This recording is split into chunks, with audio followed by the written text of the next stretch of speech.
Good evening, Midway families and students, and welcome to this week's edition of Tuesday Tales.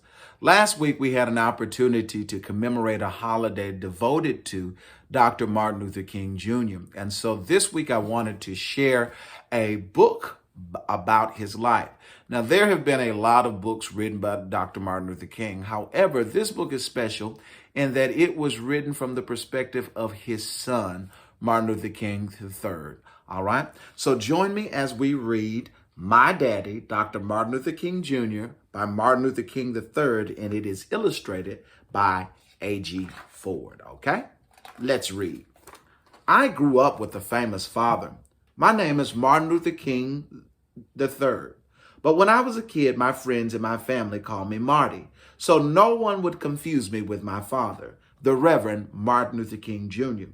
When I was 5 years old, my dad gave one of his most famous speeches. I have a dream that one day this nation will rise up and live out the true meaning of its creed, that all men are created equal, he declared. I have a dream that my 4 little children will one day live in a nation where they will not be judged by the color of their skin, but the content of their character. I am the second of those 4 children he spoke about. There have been a lot of books written about my father, but not about the whole lot has been written about my dad. The book is about my daddy, what I would like to live with him, and how much I loved him. My sister Yolanda, we called Yoki, and I wanted to go to Funtown more than anything. Well, kids, you know Daddy is working very hard so that you and all children can go to Funtown. But it's not possible today, Daddy would say. Maybe next week. But the week never came. You just don't want to take us, Yogi wailed. And finally, my mother explained. We were not allowed in Funtown. The rides and the roller coaster were for white people only. That's how it was when I was growing up. My dad fought to change that.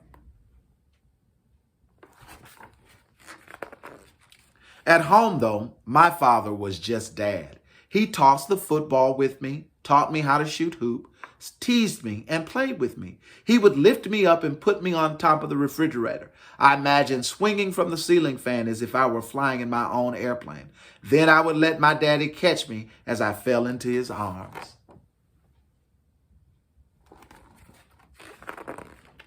Away from home, things were different. It wasn't always easy being the son of Martin Luther King Jr.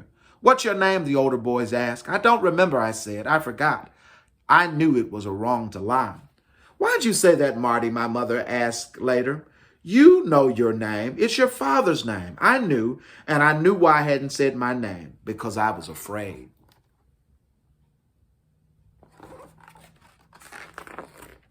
Some people didn't like my father's work. He was stirring up trouble, they said.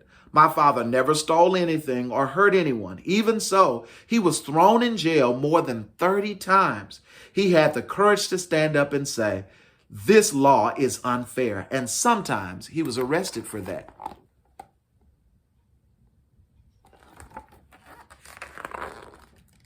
Once, a neighbor was driving me home from school.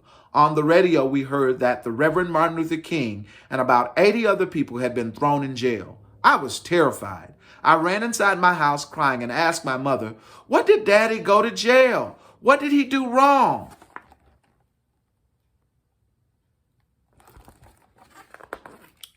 My mother hugged me. Your dad went to jail to help people, she told me. Some people don't have enough to eat or comfortable homes or clothes to wear. They are not as fortunate as we are. Daddy went to jail to make it possible for all people to have these things. Don't worry, Daddy will be coming back.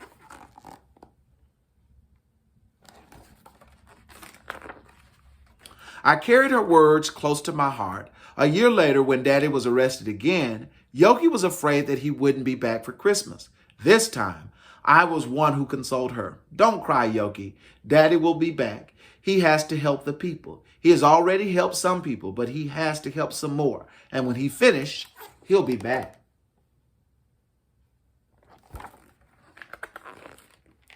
My father was not the only one in danger. Many people were hurt or even killed as they tried to change unfair laws.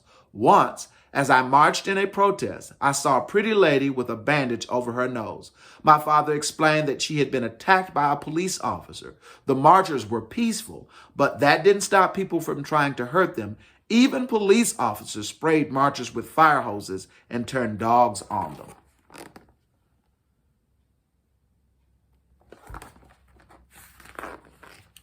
Later, a police officer came up to us with a huge dog that growled at me. I was terrified. "It's okay, Marty," my dad told me as he took my hand, and I felt safe.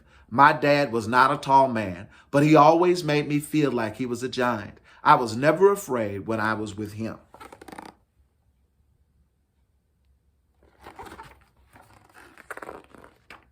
No matter how big it got, my dad never fought bad. We must meet violence with nonviolence. We must meet hate with love, he would always say. Nonviolence wasn't just for marchers and protesters. It was for home as well. One Christmas, my brother Dexter and I got a toy guns for presents. Most of the other boys in the neighborhood played with the guns, and we wanted to be just like them.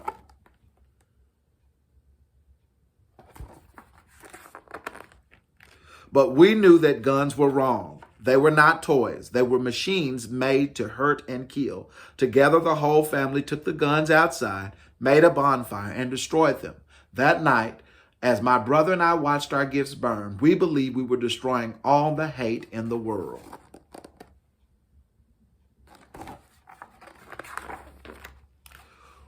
One bonfire couldn't fix everything, but some things were getting better, like the law that kept black and white children from going to the same school.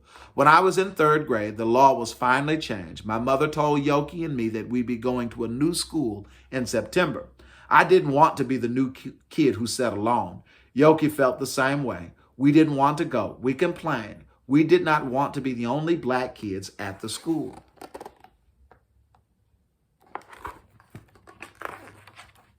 My mother said that she see what she could do. The day before school started, we found out that our 3 friends, the Abernathys, would be going to the Spring Street School. And I was glad to have my friends and my sister with me because when we got to school, there were flash bulbs going off and TV cameras everywhere. Why did reporters want to talk to us? We were just kids going to school like everybody else.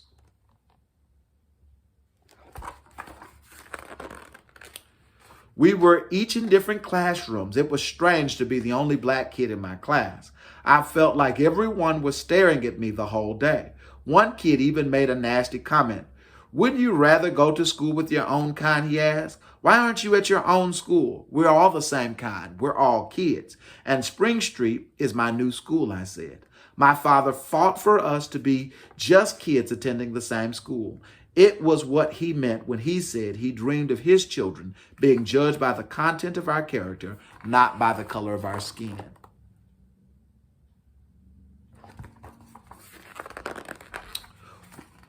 One school at a time, one child at a time, one heart at a time. This is how the world is changed, by reaching out to other people with kindness and compassion.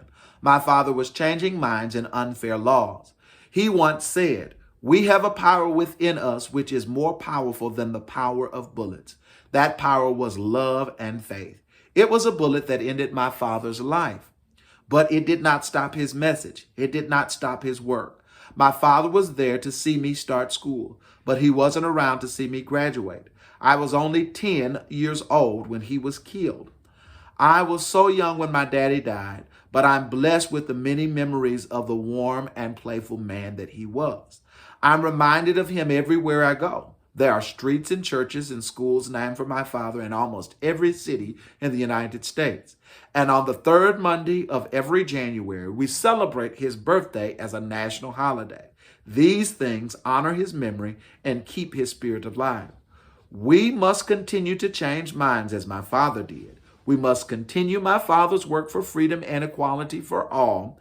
It wasn't always easy being his son, but I am proud to be that son. And I'm also proud to share his name. The end.